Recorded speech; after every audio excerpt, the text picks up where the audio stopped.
Doa dalam Islam sangat dianjurkan. Bahkan kata Nabi SAW, ad-doa huwal ibadah.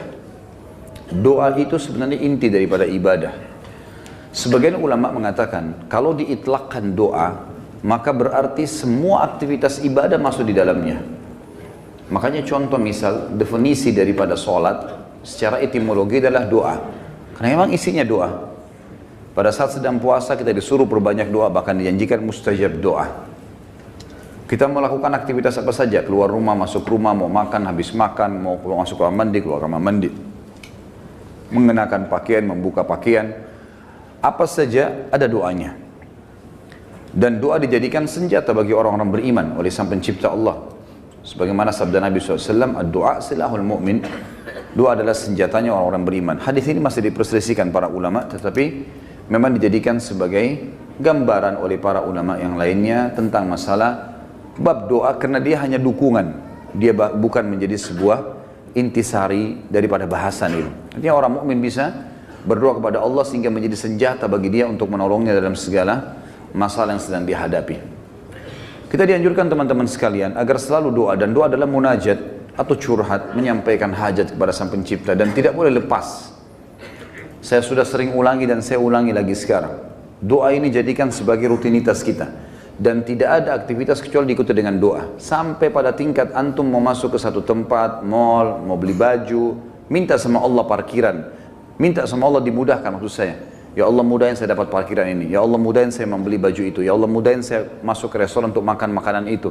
Ya Allah mudahin untuk saya bertemu sama orang ini. Ya Allah mudahin usaha saya ini. Ya Allah mudahin kuliah saya ini. Ya Allah mudahin pernikahan saya ini. Dan seterusnya. Diikuti dengan doa. Dan doa itu kata ulama adalah ibadah. Dalam arti kata, kita sudah melihat hasilnya atau tidak melihat hasilnya, tetap dicatat pahala oleh Allah Subhanahu wa ta'ala.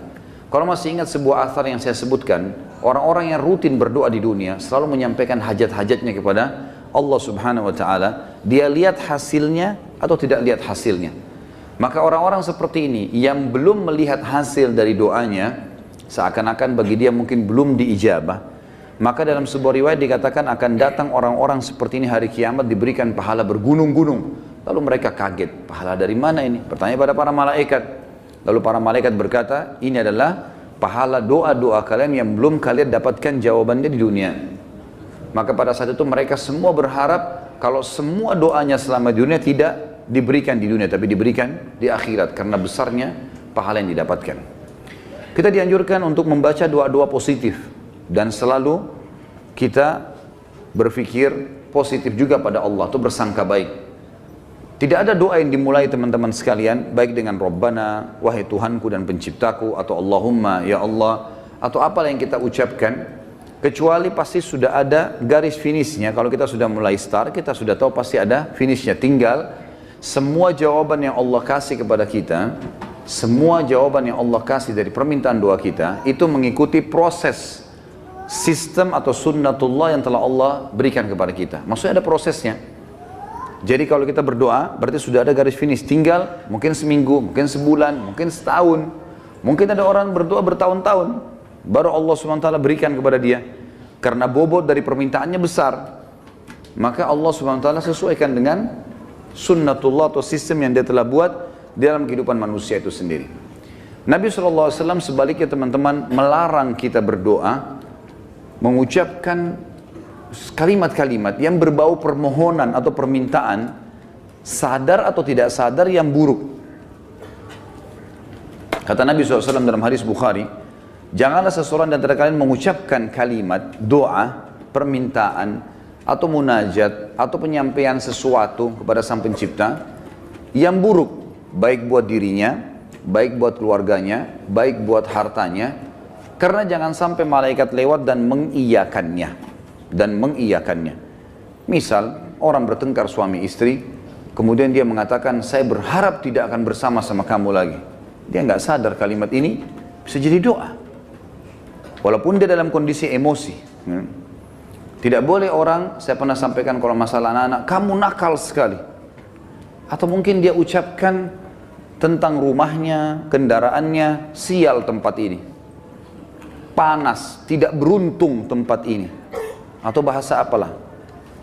Doa-doa atau kalimat-kalimat yang terlantunkan seperti ini yang akhirnya sama saja munajat tapi buruk buat dia, buat keluarganya, buat tunggangannya, buat hartanya, namanya laknat. Namanya laknat. Sudah paham makna laknat? Hah? Mana suaranya? Berarti semua ucapan negatif untuk diri, untuk keluarga, untuk harta, namanya laknat. Dan ini hukumnya dosa besar. Tidak boleh melaknat diri sendiri, nggak boleh melaknat keluarga, nggak boleh melaknat harta. Dan laknat saya bilang tadi, masuk di dalamnya semua perkataan yang akhirnya berisi munajat, harapan, permintaan, tapi negatif. Ini nggak boleh. Dan ingat teman-teman, bukan cuma sekedar tidak boleh, Imam Adz-Dzahabi masukkan dalam dosa besar. Kita nggak boleh melaknat diri sendiri, nggak boleh melaknat juga orang lain, nggak boleh melaknat harta, nggak boleh melaknat benda, nggak boleh semuanya. Dan kita akan baca nanti ada hadis, ada seekor unta yang dilaknat oleh pemiliknya, maka Nabi SAW suruh penduduk Madinah Muslimin meninggalkan unta itu. Jangan ada yang sentuh lagi unta itu, karena sudah dilaknat oleh pemiliknya. Hanya karena pada saat pemiliknya nunggangi dia, kaki unta ini kesentuh batu, akhirnya dia hampir jatuh. Mungkin kalau kita naik mobil atau motor sekarang tiba-tiba ada yang ugal-ugalan lalu kita rem tiba-tiba. Kadang-kadang ada orang kalau kurang berzikir teman-teman, tidak biasa lisannya berzikir, yang keluar semua kata kotor nantinya. Tapi kalau orang biasa berzikir, oh subhanallah, Allahu Akbar, dia berzikir, lain. Itu positif karena dia sudah terbiasa berzikir maka keluar kalimat itu. Atau tabrakan tiba-tiba, na'udzubillah. Tapi kalau dia tidak biasa maka otomatis keluar kalimat-kalimat yang tidak baik. Dan itu bisa jadi doa buat dia atau buat orang lain. Nah kalau buruk berarti namanya laknat, dosa besar. Jelas ya? Ini judulnya. Judul dosa besar 39 adalah melaknat. Saya akan bacakan Imam Adz-Dzahabi mengangkat dalil-dalilnya teman-teman sekalian. Di antaranya adalah hadis riwayat Bukhari Muslim, hadis yang sangat ringkas, pendek, padat sekali. Dan sebagian ulama mengatakan dari hadis ini sudah cukup sebenarnya setiap mukmin punya pengontrol dalam bermuamalah dengan dirinya atau orang lain. Pendek sekali bunyinya, kata Nabi SAW, la'nul mu'mini kaqatlihi. Melaknat seorang mukmin adalah seperti dosa membunuhnya. Seperti dosa membunuhnya. Jadi kalau kita lagi jengkel sama seseorang, selama dia muslim, kalau kita ucapkan kalimat itu maka akan kena. Dalam sebuah hadis yang lain apa? Kalau seandainya ada orang melaknat orang lain, maka laknat itu akan naik ke langit. Kemudian tidak diterima di langit. Lalu Allah memerintahkan laknat itu, doa buruk tadi, kembali ke dunia. Kalau orang yang disebutkan padanya laknat berhak mendapatkannya, memang dia orang pelaku itu, maka akan kembali padanya. Tapi kalau tidak, maka akan kembali pada pengucapnya. Jadi pengucapan doa buruk bisa kembali kepada pengucapnya, kembali kepada kita, na'udzubillah. Kecuali keadaannya teman-teman, memang kita dibolehkan melaknatnya secara syar'i, seperti orang melaknat iblis, melaknat atau mengutuk orang-orang kafir yang sengaja memerangi kaum muslimin. Seperti di kancah peperangan, ada orang kemudian menyerang muslimin dan menyakiti muslimin, lalu kita mengatakan semoga Allah membinasakannya. Sama kan laknat itu, tapi di sini babnya terbuka, pintunya terbuka, ya. Karena memang dibolehkan secara syar'i. Kalau orang hanya pelaku maksiat teman-teman, tidak boleh dilaknat. Apalagi kalau dasarnya orang ini orang mukmin yang tidak bermaksiat. Seperti pernah ada seorang yang berzina di zaman Nabi SAW lalu dirajam, dilempar batu. Lalu ada seorang sahabat berteriak mengatakan semoga Allah melaknatmu. Kenapa? Karena dia berzina. Dan memang nyata, kepergok, lagi dihukum. Berarti orang lagi buat maksiat kan? Sama kalau kita orang lagi mabuk misalnya, di pinggir jalan. Tetap nggak boleh dilaknat teman-teman. Lebih baik kita ucapkan apa? Jangan kita bilang semoga Allah binasakanmu. Mudah-mudahan mobilmu tabrakan. Nah, ini nggak boleh kita ucap. Ya Allah berikan hidayah. Karena pengucapan ini laknat tadi. Kalau tidak kembali ke dia dan memang tidak akan kembali ke orang-orang ini. Kecuali tadi yang saya bilang orang yang dikhususkan. Iblis, syaitan, ya, orang-orang kafir yang menyakiti muslimin, ada memang pintu-pintunya saja. Kalau tidak, cuma orang yang bermaksiat dari kaum muslimin tidak boleh. Apalagi dasarnya bukan orang bermaksiat. Para ulama, para da'i, para orang-orang soleh dan solehah, diolok-olok, dicaci maki. Ini semua masuk dalam masalah bahasan laknat.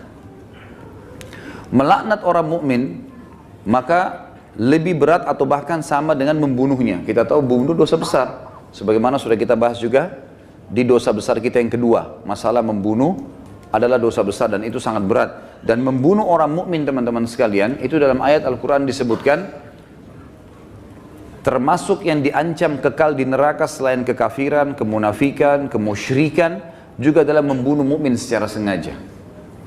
Ini ada ancaman kekal di api neraka, gitu kan? Dan ini masih khilaf di antara ulama memang, tapi umumnya ulama mengatakan zahir hadis ayatnya begitu. Wa may yaqtul mu'mina muta'ammidan fajazaohu jahannam khalidina fiha. Siapa yang bunuh orang mukmin maka dia akan disiksa atau dikekalkan di dalam api neraka, yang itu ada di dosa besar nomor 2. Maka dia akan dimasukkan ke dalam api neraka dan dia akan kekal di dalamnya. Maaf, sebentar saya pastikan lagi.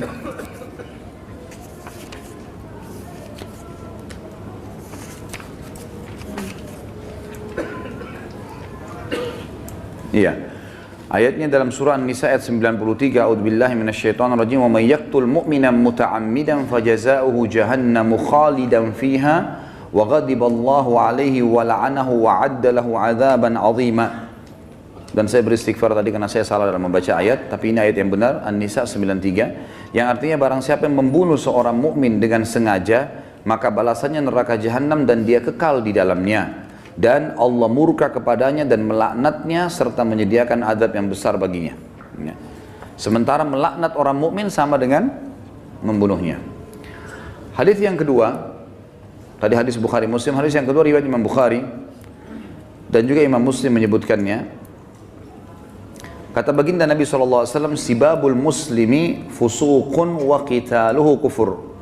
Mencaci maki seorang muslim adalah suatu kefasikan dan membunuhnya adalah suatu kekafiran. Di sini kalimat mencaci maki seorang muslim adalah sebuah kefasikan. Maksudnya adalah caci maki masuk dalam laknat. Caci maki masuk dalam laknat. Misal seseorang punya pegawai, lalu dia mengatakan kamu bodoh. Kalimat bodoh ini, walaupun dia lagi salah, bukan itu. Itu sama doa buruk kan? Laknat. Maka bisa kembali ke dia, bisa kembali ke dia. Tapi pengucapnya walaupun orang itu layak mendapatkan kalimat bodoh, kembali ke dia kalimat itu, tapi laknat ini bisa kembali menjadi dosa besar bagi pengucapnya. Dan lebih baik jangan diucapkan. Lebih baik jangan diucapkan. Beda kalau kita menghardik perilaku. Misal gini, ada orang melakukan perbuatan yang ngawur dia melakukan perbuatan yang orang tidak lakukan. Misal mobil lagi sangat kencang, kemudian dia tiba-tiba berjalan di tengah jalan, seperti menunjukkan sebuah atraksi atau kehebatan gitu kan. Lalu kita mengatakan perilakunya orang ini gila. Perilaku, perbuatannya itu berbeda. Yang dimaksud dalam sini adalah masuk kepada individunya. Karena perilakunya memang betul salah, gitu kan? Perilakunya salah. Kalau kamu terus melakukan perbuatan ini, seorang guru bilang sama muridnya, kamu bisa menjadi orang bodoh. Gak masuk dalam laknat itu. Karena yang sedang dibahas apanya? Perilakunya. Perilaku beda, gitu kan? Kalau kamu terus saja seperti ini, telat datang di kantor, tidak mengerjakan pekerjaan, kamu tidak akan berprestasi. Kata-kata tidak berprestasi, buruk atau tidak? Buruk. Masuk semua dalam globalnya makna laknat, tapi tidak masuk di sini karena dia sedang menilai perbuatan memang yang sedang salah. Beda, gitu kan? Seseorang membersihkan rumah atau masjid masih kotor. Ini kenapa dibiarkan kotor?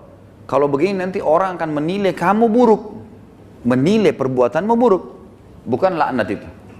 Jelas ya? Jadi yang kita maksud di sini adalah individunya. Mencaci maki di sini masuk di dalamnya adalah kefasikan dan membunuhnya adalah sebuah kekafiran.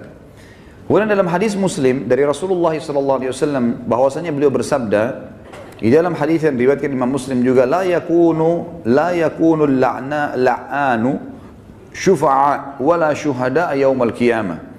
Orang-orang yang gemar melaknat, lidahnya suka mengucapkan kata-kata buruk. Termasuk yang teman-teman ya, saya sering dengar orang bercanda sama temannya, ucapkan nama binatang. Ya. panggil nama binatang, panggil kata-kata buruk, ya. Kadang-kadang kalau ditanya apa itu, oh itu artinya ini, oh itu arti buruk semua. Walaupun dia cuma bercanda sama temannya. Di sini dikatakan orang yang suka melaknat, lisannya suka diucapkan kata-kata negatif begini untuk dirinya, untuk orang lain, untuk kendaraan, untuk tunggangan, harta dan seterusnya, tidak akan bisa memberi syafaat. Dan syafaat adalah pertolongan. Saya pernah tekankan teman-teman, syafaat itu akan didapatkan bagi kalau manusia biasa kayak kita, kalau timbangan amal kita sudah lolos. Kalau kita sudah ditimbang amal baik, amal buruk, lalu amal baik kita lebih banyak, maka kita akan bisa memberikan syafaat orang lain. Sebagian ulama mengatakan sesuai dengan kadar lebihnya pahalanya dia. Misal pahalanya 10.000, dosanya 100, maka lebihnya, selisihnya dia bisa membantu orang sejumlah itu, tapi bukan diambil pahala dia, cuman kadarnya saja. Ini ulama ambil daripada hadis Nabi SAW yang berbunyi, sesungguhnya akan ada dari umatku yang bisa memberikan syafaat sejumlah suku Mudar. Suku Mudar adalah suku Arab yang sangat banyak jumlahnya, gitu kan. Ada orang kena banyak sekali amal solehnya, dosanya sedikit, dia lolos, kemudian dia bisa memberikan pertolongan sampai satu suku, gitu kan. Lalu lanjutan hadis kata Nabi SAW, dan ada juga di antara umatku yang akan saking besarnya dosa yang dia lakukan, yang akan membesar di neraka sampai dia sendiri menjadi salah satu sudut neraka itu. Tapi saksi bahasan kita potongan pertamanya. Orang yang suka melaknat teman-teman tidak boleh memberi syafaat. Sebagian ulama mengatakan syafaat di sini masuk dunia dan akhirat. Artinya kalau ada orang mau merekomendasikan orang lain, tidak layak dia bisa memberikan rekomendasi kalau dia sendiri suka melaknat, suka menghardik, suka mencaci maki, suka menyalahkan, ya, mendoakan yang buruk. Dan juga dia tidak akan menjadi saksi untuk umat-umat yang lain yang disampaikan risalah pada mereka pada hari kiamat. Karena nanti kita akan menjadi saksi hari kiamat. Nanti dalam sebuah hadis dikatakan Nuh alaihissalam didatangkan oleh Allah di mahsyar bersama dengan kaumnya. Lalu Allah tanya, hai Nuh, kau sudah sampaikan belum apa yang saya perintahkan? Kata Nuh, sudah ya Allah. Tanya kaumnya, apakah Nuh sudah dakwakan kalian? Enggak pernah Nuh datang kepada kami.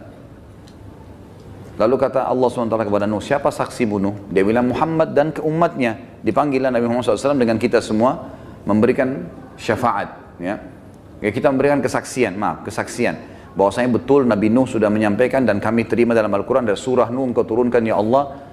Jumlahnya sekian ayat, lalu ayat-ayatnya ditilawakan sehingga kaum Nuh tidak bisa membantah. Karena apa yang mereka lakukan Allah sudah sampaikan dalam Al-Quran. Nah, orang yang suka melaknat tidak bisa ikut-ikutan memberikan kesaksian. Tentu ini sebuah kebanggaan pada hari kiamat ya. Karena kita bisa jelas, oh ini umat Muhammad, umat yang terbaik karena kita umat terbaik. Sebagaimana sabda Nabi SAW dalam sebuah hadis yang sahih yang lain, tidak ada satupun umat sebelum kalian kecuali berharap menjadi kalian, gitu kan? Karena besarnya fadilah kita sebagai umat Nabi Muhammad SAW. Nabi SAW juga mengingatkan agar setiap muslim tidak boleh memilih teman yang suka melaknat atau lisannya suka mengucapkan kata-kata yang tidak baik. Nah, itu disebutkan di dalam riwayat Imam Muslim. Kata Nabi SAW, la yambagi li sadiqin an yakuna la'anan. Tidaklah patut bagi seorang teman menjadi seorang tukang laknat atau suka melaknat. Kita sudah tahu kalau kita ketemu kemudian dia suka mencaci maki atau ucapkan kalimat buruk buat dirinya kah, buat orang lain kah, gitu kan? Itu semua buruk. Ya, ini buruk teman-teman sekalian. Sama dengan yang saya lihat orang sering sebut di Jakarta lata, sembarangan ucap-ucapan. Dan ini saya, Allahu a'lam, saya pribadi melihat, mungkin saya salah ya, tapi saya melihat ini mungkin karena dibiasakan saja. Dianggap bahan bercandaan awalnya, lama-lama jadi kebiasaan dia. Lama-lama, karena ini kalau kita tanyakan di teman-teman medis mungkin tidak ada penyebabnya ini. Bukan orang yang gila. Jadi dia cuma karena menganggap lucu, dia anggap juga orang-orang anggap dia jadi lucu, jadi ngucapin kata-kata yang tidak baik. Ini juga masuk. Kalimat-kalimat buruknya bisa jadi laknat karena orang yang tidak dihitung, tidak dihisab oleh Allah hanya anak kecil sebelum balik, orang gila sampai sadar, gitu kan? Dan juga orang tidur sampai dia bangun. Selain daripada ini akan dihisab oleh Allah Subhanahu wa taala. Orang mukmin secara umum yang dihasankan hadisnya oleh Imam Tirmidzi, dilarang juga menjadi orang yang suka melaknat, menyalah-nyalahkan, berkata-kata buruk, menyakiti orang lain, sebagaimana sabda beliau sallallahu alaihi wasallam, laisal mu'minu bit-ta'an walal la'an walal fahish walal badhi. Bukanlah seorang mukmin yang sejati Orang yang suka mencelah, yang gemar melaknat, yang suka berbuat keji, dan suka berkata kotor atau menyakiti orang lain. Itu orang mukmin tidak usah. Bahkan saya sudah pernah ajarkan teman-teman, kalau kita diajak ribut, diajak bertengkar, wa idza khatabahumul jahiluna qalu salama. Kamu begini, kamu begitu. Sudahlah, tinggalkan saja. Enggak usah ikut-ikutan. Karena dua orang yang bertengkar, dua-duanya jadi jelek mukanya. Kenapa antum mau ikut-ikutan jadi jelek seperti dia? Karena kita manusia, ada emosi. Kalau lagi bertengkar dengan orang, enggak usah baca WA-nya, enggak usah baca SMS-nya. Enggak usah dilihat. Baca Al-Quran, berzikir kepada Allah, doain supaya dapat hidayah. Belum lihat, mungkin dia marah. Semoga Allah kasih hidayah. Selesai. Insya Allah Allah kasih kebaikan itu. Nanti Allah perbaiki. Gitu. Daripada ikut-ikutan. Ya. Karena dia buruk, kita buruk. Dia melaknat, kita bisa melaknat. Dua-duanya hanya kena keburukan. Dan kata Nabi SAW, kalau dua orang sedang bertengkar, maka laknat Allah turun kepada yang memulainya. Siapa yang memulai pertengkaran, dia yang dilaknat sama Allah. Jadi kalau laknat dari Allah melalui malaikat adalah diangkat berkah hidupnya. Kalau laknat kita, manusia kita mengucapkan, berarti kita berharap keburukan buat diri kita atau orang lain. Kalau dari malaikat, dari Allah itu diangkat berkah hidupnya. Kalau dua orang bertengkar, maka laknat Allah turun kepada orang yang memulainya. Dan yang tidak membalasnya terus didoakan malaikat agar dapat rahmat dan pengampunan. Sampai dia membalasnya. Kalau dia sudah balas, dua-dua kena laknat. Jadi tinggalkan saja. Kamu begini, kamu begitu ya, ngomong aja, kita jalan saja. Baik dia yang ngomong. Tulis SMS sampai 1000, tidak usah baca. Tidak usah baca. Kita baca, wah dia begini, balas lagi, habis umur gitu. Untuk apa? Kita kalau balas SMS, balas WA begitu bertengkar itu sudah bisa satu surah Al-Quran dibaca. Satu huruf 10 pahala. Benar nggak? Amalin ya. Jangan cuma benar-benar tapi. Contoh realita lapangan, banyak orang begitu. Jadi jangan buang-buang waktu, nggak ada gunanya. Orang mukmin itu tidak suka mencela. Memang tidak gemar, dia tidak mau. Nggak usah ribut-ributan. Kita jelaskan pada saat perlu. Kalau ada pun orang teman-teman, ada dosa besar nanti yang kita bahas, masalah tidak boleh berdebat. Kalau hal-hal yang kita anggap perlu berdebat, menjelaskan argumentasi dan ada manfaat, sampaikan. Gak ada manfaat, gak usah. Kalau diajak dialog, kemudian kita nanti jelaskan juga sama saja, gak ada perubahan, dan kita tahu ini sebenarnya salah, untuk apa kita berdebat? Gak ada gunanya kan? Gak ada gunanya. Pernah salah satu ulama di Madinah didatangi oleh seorang syekh Syiah dari Iran di musim haji, waktu kami masih mahasiswa di sana, diajak berdialog, kami mau berdialog. Syekhnya angkat Quran, kemudian dia bilang, di depan mahasiswa, saya mau berdebat dengan anda, tapi percaya nggak dengan ini? Quran ini, diangkat Quran, percaya nggak? Quran ini Quran ahli sunnah, 30 juz, Qurannya mereka 49. Kata dia, tidak, saya tidak percaya. Kata Syekh, saya tidak mau berdebat. Lalu rujukannya apa nanti? Nggak ada gunanya. Macam-macam mereka ucapkan, oh penakut, oh begini. Ngomong aja, silakan. Ukir kata-katamu sepanjang mungkin, tidak masalah. Tulis silakan sampai capek. Malaikat juga catat kan. Dan kalau laknat itu, doa itu tidak layak untuk orang itu, kembali ke siapa? Ke dirinya sendiri. Kamu bodoh, kamu begini. Dia sedang bilang, ya Allah jadikan saya bodoh, ya Allah jadikan saya begini, jadikan saya sial. Na'udzubillah. Hah? Paham ya? Alhamdulillah. Amalkan.